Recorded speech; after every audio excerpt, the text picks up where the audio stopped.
Hello everyone, welcome to my YouTube channel. तो आज हम कंप्यूटर के अपने नेक्स्ट क्वेश्चन डिस्कस कर लेते हैं।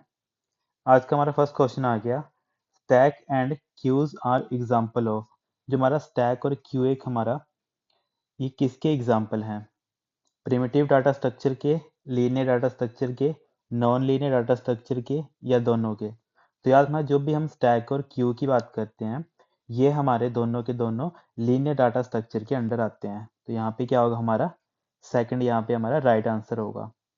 इसके अलावा नॉन लीनियर पूछ लेते हैं। अगर नॉन लीनियर पूछे, हमने पहले भी डिस्कस किया है एक बार कि जब भी नॉन लीनियर की बात करते हैं तो नॉन लीनियर में कौन आते हैं हमारे पास? है ट्री और हमारा ग्राफ। तो ये दोनों के दोनों हमारे किस में आते हैं? नॉन लीनियर डाटा स्ट्रक्चर में। फिर हमारे पास नेक्स्ट क्वेश्चन आ गया, एंड्रॉयड वर्जन 7 इज कॉल्ड। जो हमारा एंड्रॉयड का 7 वर्जन था इसको हम क्या बोलते थे? नोगट बोलते थे। तो यहाँ पे थर्ड क्या होगा हमारा? राइट आंसर होगा।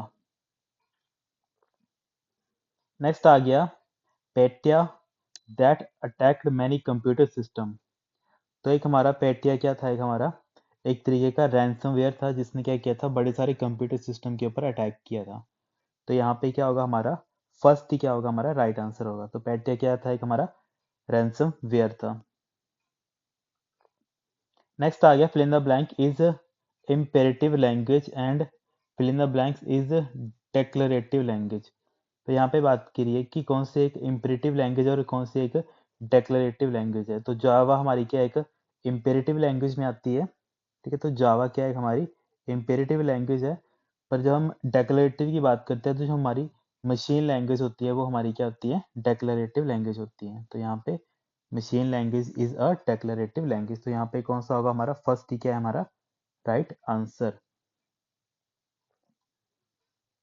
फिर नेक्स्ट आ गया, in binary coded decimal system the decimal number 81 is represented as. तो यहाँ पे बात करिए कि डेसिमल नंबर हमारे पास 81 दे रखा है, इसका बाइनरी फॉर्म क्या होगा? बीसीडी फॉर्म क्या होगा? बाइनरी कोडेड डेसिमल फॉर्म क्या होगा? बस वो पूछा है यहाँ पे। तो बीसीडी में हम क्या करते हैं, ठीक है, जिसको नहीं पता, हम बीसीडी बाइनरी कोडेड डेसिमल का मतलब क्या है कि जब भी हम किसी नंबर की बाइनरी लिखते हैं, तो जिसको नहीं पता हम बाइनरी कैसे लिखते हैं, फॉर एग्जांपल हम बाइनरी लिख लेते हैं 1 की। 1 को अगर हम 4 डिजिट में रिप्रेजेंट करते हैं तो उसका मतलब होता है 0001। और वही अगर हम 8 को रिप्रेजेंट करते हैं तो 8 का मतलब होता है 1000। ठीक है, तो ये हमारे क्या होते हैं? बीसीडी फॉर्म होते हैं। तो बस ये पूछा था 81 का बीसीडी फॉर्म क्या होगा। तो 1 की जगह हमने क्या लिखना है? 0001, और 8 की जगह हमने क्या लिखना है? 1000। तो ये क्या होगा हमारा? बीसीडी फॉर्म होगा किसका? 81 का। तो यहाँ पे क्या है हमारा?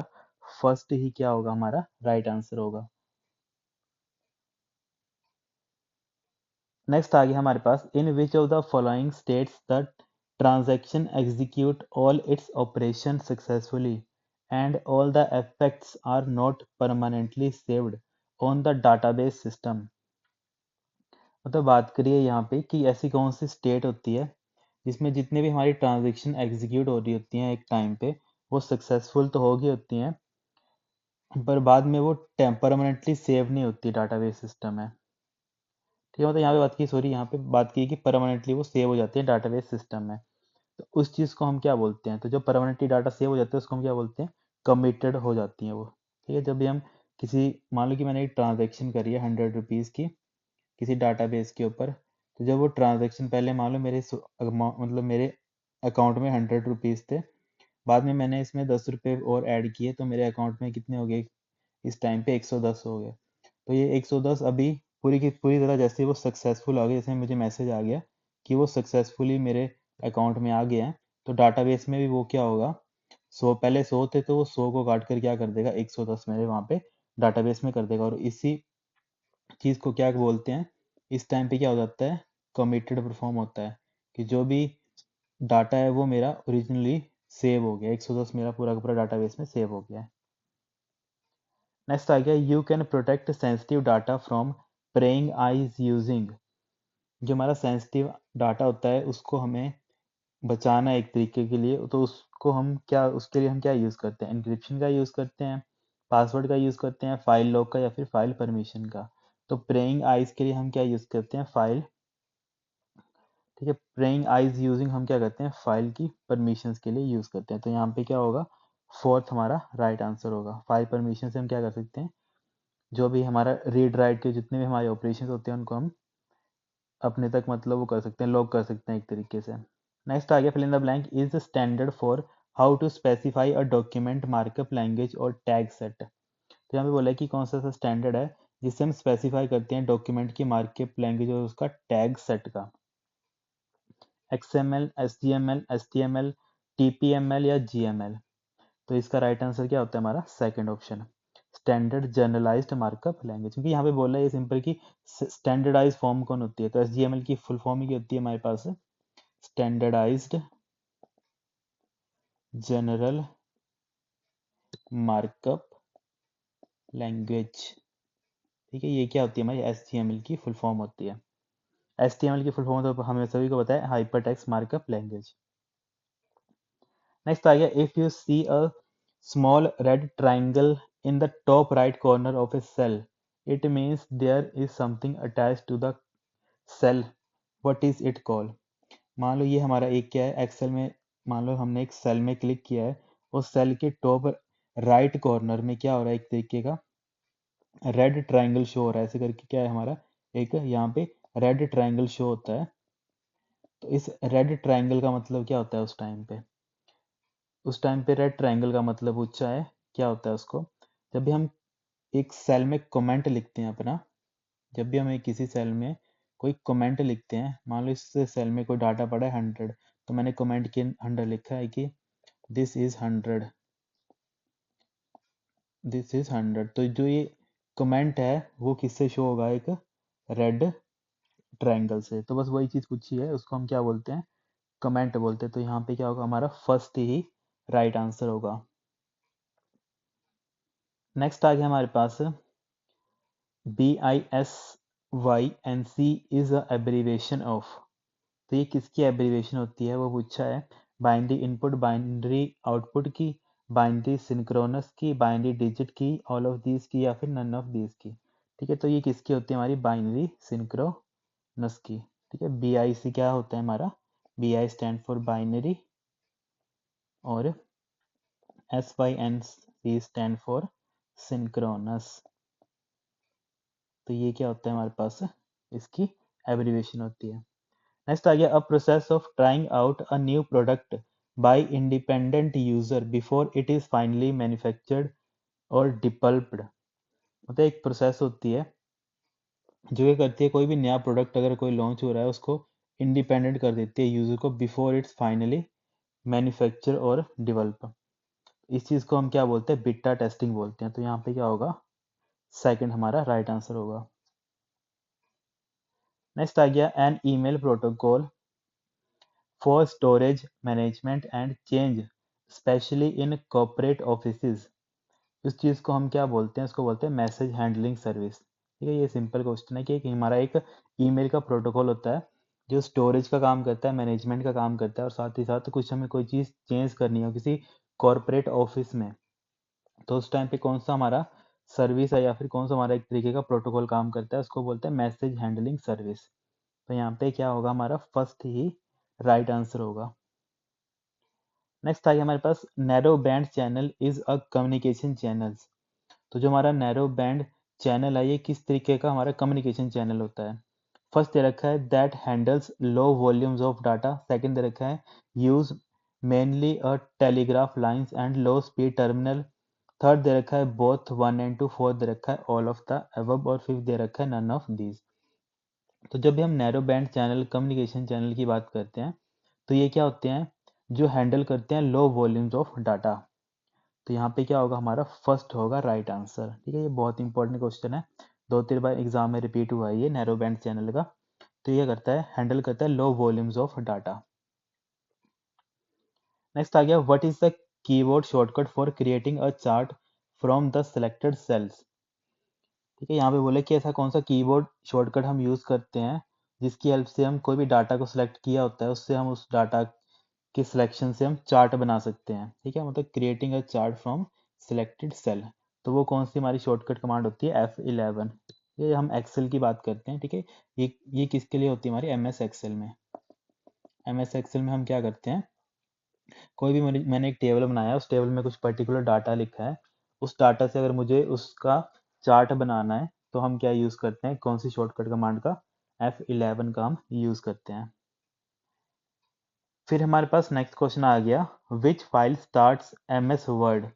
MS वर्ड के लिए हम स्टार्ट करना हो तो कौन सी हम फाइल को एग्जीक्यूट करते हैं, तो वो होती है हमारे पास winword.exe। तो यहाँ पे क्या होगा, फर्स्ट हमारा राइट आंसर होगा। इसके अलावा एक और क्वेश्चन पूछते हैं कि हमारा जो विंडोज में रन प्रॉम्प्ट होता है, ठीक है, रन प्रॉम्प्ट या फिर रन विंडो, जो हमारी रन विंडो होती है उसको ओपन करने के लिए हमारी शॉर्टकट कमांड क्या होती है, तो जो हमारी विंडोज की की होती है प्लस हमारी आर। ठीक है, इसको लिख देता हूँ, क्या बोलती है, जो हमारी विंडोज की होती है, जो हमारी कीबोर्ड या फिर लैपटॉप में होती है, प्लस आर, इसको हम यूज करते हैं, इसकी हेल्प से क्या होती है, हमारी रन प्रॉम्प्ट विंडो हमारी ओपन होती है। नेक्स्ट आ गया, व्हाट इज रिस्क। यहाँ पे बात करी कि रिस्क किसको बोलते हैं। रिस्क क्या है, एक स्टोरेज डिवाइस है, कंप्यूटर नेटवर्क है, माइक्रो प्रोसेसर है, ऑपरेटिंग सिस्टम है, या फिर नन ऑफ दीज। तो हमने एक बार पहले डिस्कस किया था पिछले क्वेश्चंस में, हमने देखा था वहाँ पे रिस्क और एक होता है सिस्क। ठीक है, रिस्क को हम क्या बोलते हैं, रिड्यूस इंस्ट्रक्शन सेट कंप्यूटिंग, और सिस्क को हम क्या बोलते हैं, कॉम्प्लेक्स इंस्ट्रक्शन सेट कंप्यूटिंग। तो जब भी इसमें क्या होता है कि इंस्ट्रक्शंस का जो साइज होता है, कोई भी इंस्ट्रक्शन का साइज होता है वो कम होता है, और सिस्क में क्या होता है, सिस्क में क्या होता है, जो इंस्ट्रक्शन होती है वो कॉम्प्लेक्स होती है। ठीक है, इंस्ट्रक्शन का साइज क्या होता है, ज़्यादा होता है। ठीक है, इसमें क्या होता है, प्रोग्राम की लेंथ ज़्यादा होती है, प्रोग्राम की लेंथ तो ज़्यादा होती है पर इंस्ट्रक्शन का साइज कम होता है, पर इसमें इंस्ट्रक्शन का साइज ज़्यादा होता है, प्रोग्राम की लेंथ कम होती है। कई बार ये क्वेश्चन भी पूछे जाते हैं एग्जाम में। तो ये भी क्या है, रिस्क और सिस्क की हमारी इंपॉर्टेंट चीज़ें हैं। पर यहाँ पे पूछा है कि रिस्क किस में आता है, तो रिस्क और सिस्क ये दोनों के दोनों क्या है, हमारे माइक्रो प्रोसेसर के हमारे पास टाइप्स हैं। तो यहाँ पे क्या होगा, थर्ड हमारा राइट आंसर होगा। ठीक है, रिस्क और सिस्क हमने पहले भी डिस्कस किया है ये। नेक्स्ट आ गया हमारे पास, नॉर्टन इज एन। नॉर्टन क्या है, एक हमारा एंटीवायरस प्रोग्राम है, ये सभी को पता है नॉर्टन क्या है, हमारा एंटीवायरस प्रोग्राम है। तो यहाँ पे क्या होगा, सेकंड हमारा राइट आंसर होगा। फिर नेक्स्ट आ गया, fill in the blank is used root to return important Windows files and settings like drivers, registry, keys, system files, installed program and more back to previous versions and setting। मतलब बोला कि कौन सा ऐसा तरीका है जिसकी हेल्प से हम जो भी हमारी विंडोज़ की फाइल्स हैं, सेटिंग्स हैं, ड्राइवर हैं, रजिस्ट्री में रजिस्ट्री कीज हैं, सिस्टम फाइल्स हैं, जो भी इंस्टॉल्ड प्रोग्राम है, उन सभी से हम उन सभी का जो बैक वर्जन होता है सेटिंग्स में, उसमें जो शिफ्ट हो सकते हैं। तो उसके लिए हमें सिस्टम को क्या करना पड़ता है, वो पूछा है।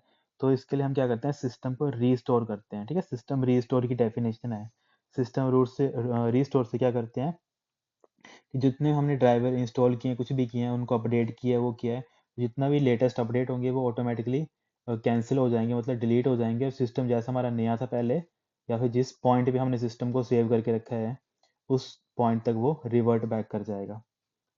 तो यहाँ पे इस चीज़ को हम क्या बोलते हैं, सिस्टम को रीस्टोर करना। फिर हमारा नेक्स्ट क्वेश्चन आ गया, फिर इन the blank is a technique or method used to breach the computer security of a password protected machine over a server। तो ऐसी कौन सी टेक्निक या फिर तरीका होता है जिससे हम किसी कंप्यूटर सिक्योरिटी को ब्रीच कर देते हैं, मतलब आती है ना न्यूज़ की, केवल कई बड़ी बड़ी कंपनी का डाटा ब्रीच हो गया है, मतलब उनके सर्वर को हैकर्स ने एक्सेस कर लिया है। तो उस चीज़ को, उस टेक्निक को क्या बोलते हैं, बस वही चीज़ पूछी है। फर्स्ट दे रखा है इन्होंने वॉर्म, सेकंड दे रखा है स्मिशिंग, थर्ड दे रखा है टॉर्जन, फोर्थ दे रखा है डिक्शनरी अटैक, और फिफ्थ दे रखा है फिशिंग। तो इसका राइट आंसर क्या होगा, डिक्शनरी अटैक। ठीक है, डिक्शनरी अटैक ही क्या होता है, जिसमें एक ऐसा तरीका है डिक्शनरी अटैक का जिससे कंप्यूटर की जो सिक्योरिटी होती है या फिर उसका पासवर्ड प्रोटेक्टेड मशीन होती है, उसमें उसको एक्सेस करने के लिए हम यूज करते हैं डिक्शनरी अटैक का। फिर नेक्स्ट क्वेश्चन आ गया हमारे पास, a fill in the blank client is a network computer with many locally stored programs or resources and little dependence on network resources such as auxiliary drives, CD, read write, DVD players और software application. तो ये कौन सा होता है, एक thin client होता है इसमें। तो यहाँ पे क्या होगा, हमारा फर्स्ट हमारा राइट आंसर होगा। क्या होता है एक हमारा थिन क्लाइंट, क्या होता है हमारा नेटवर्क कंप्यूटर होता है, जिससे क्या होता है बड़े सारे लोकली स्टोर्ड प्रोग्राम होते हैं इसमें, बड़े सारे रिसोर्सेज होते हैं, और वो थोड़ा बहुत डिपेंड होता है किसमें, नेटवर्क की रिसोर्सेज पे। Network resources like auxiliary devices, मतलब कोई एक्स्ट्रा जैसे हमारे स्टोरेज होती है उसमें, या फिर कोई सीडी डीवीडी प्लेयर्स होते हैं जो किसी सॉफ्टवेयर एप्लीकेशन के साथ लिंक होते हैं। तो इस चीज़ को क्या बोलते हैं, थिन क्लाइंट नेटवर्क कंप्यूटर। मतलब थिन क्लाइंट नेटवर्क कंप्यूटर की क्या है, एक तरीके की डेफिनेशन है। तो यहाँ पे क्या होगा, सेकंड हमारा राइट आंसर होगा। ठीक है guys, thank you so much, have a great day.